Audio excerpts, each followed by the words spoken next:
Coolio, you know the name, Gangsta's Paradise. A West Coast rap icon whose music was about fun and social issues, not just gangs. But just a month before his sudden death, Coolio was talking. He was exposing crazy stuff happening behind closed doors in the music industry. He said he had more info and he wasn't scared. Then out of nowhere, he died at 59. Was it just a heart attack, or was there something darker at play? Get ready to explore the shocking life and mysterious end of Coolio. Born artist Leon Ivy Jr. on the 1st of August 1963, Coolio's early life was tough. After his parents' divorce and his father went to prison, he moved to Compton at age 8. He suffered from severe asthma, spending lots of time in the hospital. But Coolio was incredibly intelligent. His mother kept him focused on school, sending him to the library often. He loved to read, became an honor roll student, and even skipped a grade. He was one of the smartest kids in his elementary school. But being small and smart in a tough neighborhood made him a target. Older kids bullied him constantly. Around age 12, he fell in love with hip-hop after meeting New York neighbors who brought rap tapes to their parties. His first rap name was Boo Daddy, a family nickname. Later, friends joked about him playing guitar, calling him Julio Iglesias, which he shortened to Coolio. Things got worse when his mother and stepfather split, and his mom lost her job, leading to drinking. The constant bullying pushed Coolio to join a gang for protection. He committed armed robberies to buy food, landing him 10 months in juvenile hall after taking the rap for a friend. But he quit gang life after witnessing his first murder in a school bathroom and then another brutal beating death by his gang that made him vomit. Then, crack cocaine hit the streets. His mother became addicted, and Coolio spiraled deep into street life himself, becoming addicted to crack. He said it started by mixing weed and crack in joints.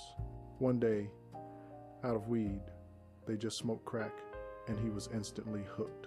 To kick the habit, he moved to Northern California with his father, who was now out of prison. There, he enrolled in college and became a volunteer firefighter through a program for drug addicts.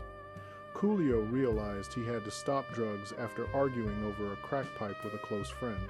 His mother had sent him to the mountains to clear his mind away from drugs and alcohol. While there, he also worked airport security and started taking rap seriously. He landed his first small record deal, releasing a single that didn't go anywhere. He bounced between rap groups Soundmaster Crew, New School, Low Profile, and WC in the Mod Circle. He even landed a solo deal with Priority Records, recording a whole album that was shelved, and he was dropped. Times got rough. WC and the Mod Circle went on tour with Ice Cube, but Coolio was left behind because Ice Cube didn't have room. This crushed Coolio. Coolio was furious, but that anger fueled him. He had kids to feed and ended up on welfare, sometimes recognized by fans in line to cash government checks. But he never gave up. He kept chasing his rap dream, determined to make it. He met manager Paul Stewart, who helped Warren G and Montel Jordan get their deals. Stewart loved Coolio's demo and shopped it around. Coolio chose Tommy Boy Records for the biggest offer, $25,000 for a single deal. But after seeing his incredible work ethic, Tommy Boy upgraded it to a full album contract. On the 8th of March 1994, Coolio released his third single, Fantastic Voyage. It exploded. It hit number 3 on the Billboard Hot 100 and number 2 on the Hot Rap Songs chart, selling over 1 million copies and going platinum. The song sampled Lakeside's 80 Seconds hit, making it instantly recognizable. Coolio was nominated for a Grammy but lost to Queen Latifah's U-N-I-T-Y. MTV played the Fantastic Voyage video constantly. A few months later, his debut album, It Takes a Thief, hit number 8 on the Billboard 200 and went platinum. Then came 1,995. Coolio dropped the biggest song of his career, a track that would take the world by storm, Gangsta's Paradise, featuring LV. Its creation had some controversy. Coolio claimed he came up with the idea, while LV said it was his song that Coolio hopped on. For years, they had issues over it. but producer Doug Rashid clarified he sampled Stevie Wonder's Pastime Paradise, gave the beat to LV, who sang his parts. Coolio walked in, loved it, and wrote his iconic verses. The song was originally considered for the Bad Boys movie, but the Dangerous Minds soundtrack offered more. On the 5th of August 1995, Gangsta's Paradise was released. It shot to #1 in the United States, the UK, France, Germany, Australia, everywhere. It sold over 6 million copies, helping the Dangerous Minds soundtrack go triple platinum. Coolio won a Grammy for Best Rap Solo Performance, beating out heavyweights like Biggie, Tupac, and Dr. Dre. He also won MTV Video Music Awards and an American Music Award. To capitalize on his heat, he released his second album, Gangsta's Paradise, which went triple platinum, selling over 3 million copies. It featured other hits like Too Hot and 1, 2, 3 For Something New, which also got a Grammy nomination. The music video, featuring Michelle Pfeiffer face-to-face with Coolio, set the tone and became iconic. Many people didn't know the Dangerous Minds movie was based on a true story about a teacher in a tough California high school. Around this time, Coolio had a famous beef with Weird Al Yankovic over the parody Amish Paradise. Coolio initially thought Weird Al mocked him without permission, but later apologized after realizing his record label had given permission. He even received royalties from it. Stevie Wonder, whose song was sampled, also received 95% of the publishing for Gangsta's Paradise. Stevie initially said no because he didn't like curse words, so Coolio had to remove them all for the sample to be cleared. After Gangsta's Paradise, Coolio was in high demand. He toured the world and was good friends with Tupac, trying to mentor him before death row. He appeared on the Space Jam soundtrack, Hit 'Em High, did the theme song for Nickelodeon's Kenan and Kel, and even appeared in the show. He got into movies like Batman and Robin and TV shows like Martin.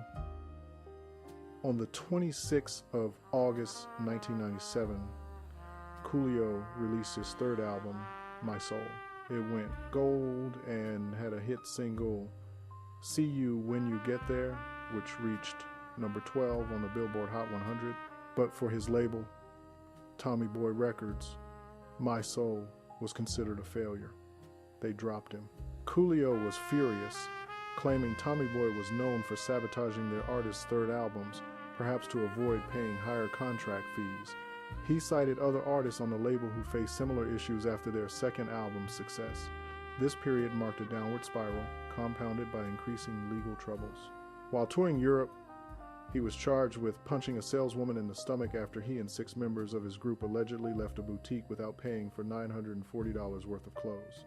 Coolio denied punching her, claiming it was a misunderstanding where he thought the clothes were exchanged for autographs. He offered to pay, but the saleswoman wouldn't accept cash, only credit, which he said didn't work. He was sentenced to 6 months probation and fined $30,000.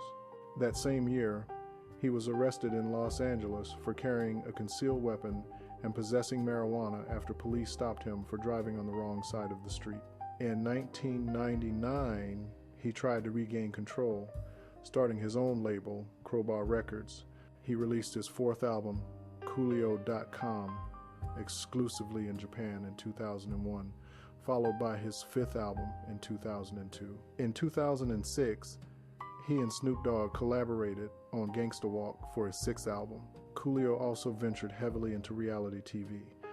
In 2008, he starred in Coolio's Rules on Oxygen Network, showing his life as a single father.